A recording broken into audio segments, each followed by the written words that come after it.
In crypto, the holy grail, the thing everyone's chasing, is long-term value. Today, we're going to look at two really interesting projects, Verasity and VeChain, because they're both trying to do the exact same thing, but in completely different ways. Think of it like a race between two very different but very powerful deflationary engines. And really, this is the whole thing in a nutshell. One project burns tokens automatically, based on rules written in its code.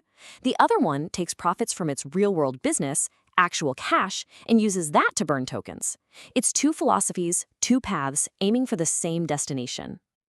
So, what are they both after? It's all about this quest for scarcity.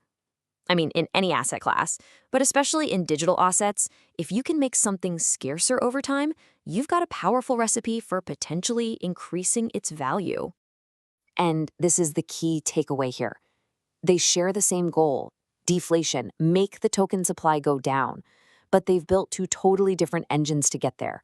One is this, perfectly engineered machine that runs on protocol, and the other is more of a high-performance V8 fueled by raw profit. All right, first up, let's pop the hood on VeChain's protocol engine.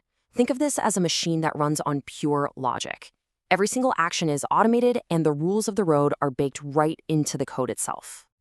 So this engine has two critical parts. First, you've got VET. That's kind of like your share of ownership in the network. But then you've got VTHO, and that's the gas. It's the fuel that gets consumed every single time something happens on the network. They're a team. One can't work without the other.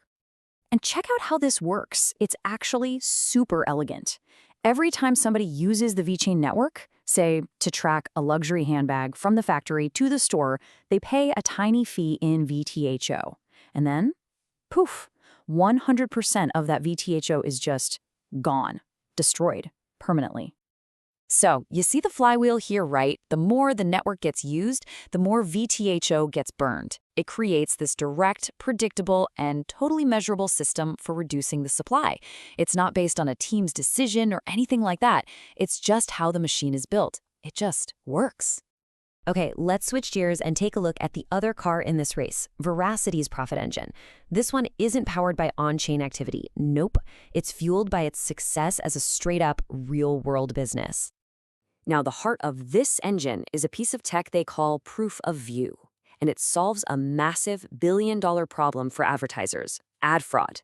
Basically, they can prove a real human being is watching an ad, and for that valuable service, they get paid in real money, dollars, euros, from huge advertisers. And this sets up a really powerful feedback loop. Verasity takes the hard cash it earns from its ad tech business, goes out onto the open crypto market, and buys back its own VRA tokens. Then, they send them to a burn address, removing them from circulation forever. Real-world profit directly creates on-chain scarcity. So with Verasity, it's pretty straightforward. Their deflation is tied directly to their business performance. The more successful their ad business is, the more profit they generate, and the more VRA tokens they can buy off the market and destroy. This is deflation driven purely by market performance. All right, so we've looked under the hood of both machines. Now, let's line them up side by side and see how they really stack up against each other. And this is it. The single biggest difference right here. VeChain's burn mechanism is all about on-chain network use. Veracity's, it's all about off-chain business profits. It really just boils down to protocol versus profit. Okay, this table really lays it all out.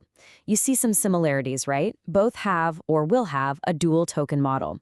But the really juicy stuff is in those last two rows, the value flywheel and the key risk. For VeChain, it all hinges on getting more transactions on the network. The risk? Well, what if the network is quiet? For Verasity, it's all about ad revenue. The risk? What if the business has a bad quarter? The success of each is tied to completely different worlds. So what's next? Where are these two projects headed? Let's look down the road, say to 2026, because there are some key events coming up that could hit the accelerator on these deflationary engines. Okay, you're going to want to circle late 2025 on your calendar.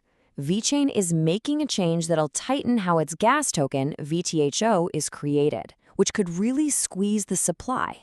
Right around that same time, Verasity is planning to launch its own dual token system, which will look a lot like VeChain's setup. Now, both of these moves are designed to boost deflation, but they both still depend on that one critical thing: real sustained growth. So if everything goes right for both of them, what could 2026 look like? Let's talk about the bull case. For VeChain, you're looking at a steady, almost predictable reduction in supply as more and more big companies start using their network. For Verasity, the potential is maybe a bit more explosive. If their ad revenue really takes off, those buybacks could create a pretty rapid supply crunch, taking a huge chunk of VRA off the market fast. And that really gets us to the core of it, right? The big trade-off you have to think about.